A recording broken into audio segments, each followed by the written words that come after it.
So, gentlemen, I ask you, as we think about this series coming up, the Avs have been the big favorite all year. They've been a team that everybody thinks is maybe this is the year they're going to win. Blues have been playing so well. What do you make of this matchup? I still think the Avs will come out of the West. Yeah. But as the Blues ended the season, we were just discussing, and as we're watching them play in the last round, I thought it was going to be a lot tougher series for the Blues last round, and frankly, I took Minnesota. Yeah. I'm impressed, and as you said, they're more of an offensive team than they were 3 years ago, but I have the weirdest feeling that it's just eerie. It looks like the same team. Bennington's in there, playing the puck, moving the puck for their D. How important was that in this series? Minnesota loves the forecheck, right? Changed the series. It changed the series. Why can't Minnesota then adjust and be smarter on their dumps? Why did Marty Brodeur play 40 pucks a game? Yeah, there you go. Because God, 30 years goes by. Oh, he plays the puck. We shouldn't throw it to him. It's round rink. Yeah. And the ice is fast. And I got Kenny Danico pinching me off of the boards. I can't just flip it. I'm getting rid of it and going like this, and I'm going to make bad dumps. So the way you play, you force to make bad dumps. So when Bennington got in, there was 10 in the first game. 10, where I mean clean, boom, boom. Pucks out, going down their throat. And what else is that going to affect? The 3 defensemen that were out. So you got young kids that don't want to be getting chased down and getting hit. Yeah. And you're taking that out of their game. They're getting the puck and bypassing the D. It was out of their zone. I mean, it was a perfect storm to me. It was a game changer in that series. And not just, he played okay. He played good. He played really well. But the way he plays the puck is a game changer. How about for a defenseman, Mike? Because you played with Marty Brodeur. It must be nice to be able not to have to worry about getting you planted into the glass, have somebody get you the puck. Yeah, exactly what Dougie was saying. If, the puck's on Marty's stick, the goalie D exchanges are so important in any, system, right? So, but when he could play it so well and make better outlet passes than me, at times it's just like snapping into the winger, a little baby sauce. Going back and being an outlet, but he's making the correct decision. Like you said, it was tape to tape, then they're out with full possession. It's a game changer because then you don't get hit. You're going back, understanding that you can go on the offense, and sometimes when you have a nice easy shift, you're willing to just get right back out there and keep going back and being available. Feeling good. Yeah.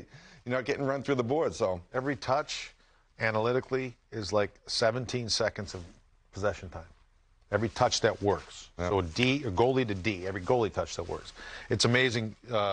How much, if you get 8 touches, 10 touches, 3.5 more minutes you have the puck, that's probably 5 minutes that's out of your zone when it takes them to get back in your zone. So it's every little thing in the game means so much, you know what I mean? So we would practice it all the time, like going back and having the goalie touch the puck. Forwards hated it. The goalie touches it and they got to throw it.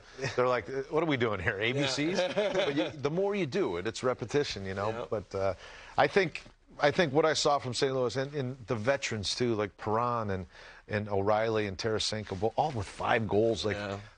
Minnesota's a good hockey team, and they made them, they beat them pretty good, and they got some young players that are just starting to get their, the Kyrous, the Thomas.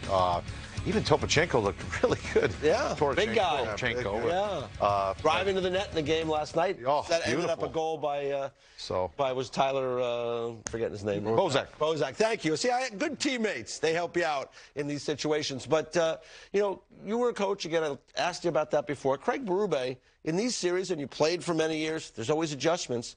Berube seemed to push the right buttons, not only with the goaltenders, but he moved those forwards around a little bit, too. I don't say this because he's a really big guy and he used to scare me when I played against him. He seems to always push the right buttons. Yeah. Whether it's a time of the year where they're having a real rough go, or that year when I watched him coach and when they won, it was great. Everything kind of fit together, and you thought, was it the perfect storm or whatever? He's been excellent since then, and so far I've just been really impressed in hearing about him. I feel like he's the heartbeat of that team, and it's not always the coach that has to be that or that should be that. Sometimes it just forms like that. I think there's one in the East and one in the West that has that a lot. I think Rod Brind'Amour. Yeah. And I think of Craig. And there's a lot of other great coaches. I'm not saying that, any certain coach has to be the face of it, but I feel like those guys, the guys play for them, and it's something about it. I feel like they really feed their team. Yeah, they were guys who were hard competitors, right? So maybe that's part of it, Mike. Yeah, like Brind'Amour, Berube, they embodied the team's identity, really. And like you're talking about moving O'Reilly around and Tarasenko, they're getting more minutes, they're getting different looks, different matchups. You know, so he is pushing all the right buttons, and it's going to be an interesting series because Colorado has been, you know, Colorado. Yeah. Let's get to the hard part here. Makar, McKinnon, Rantanen, Landeskog. Yeah, Taves, pretty good player, right? And Kemper's healthy. He's been playing well in goal. The list goes on. I mean, they've got guys that score throughout that lineup, and they have, you know, Makar and McKinnon. They're just, that guy. They're different. Kadri. Nazem, I didn't even mention him. What a year he's had.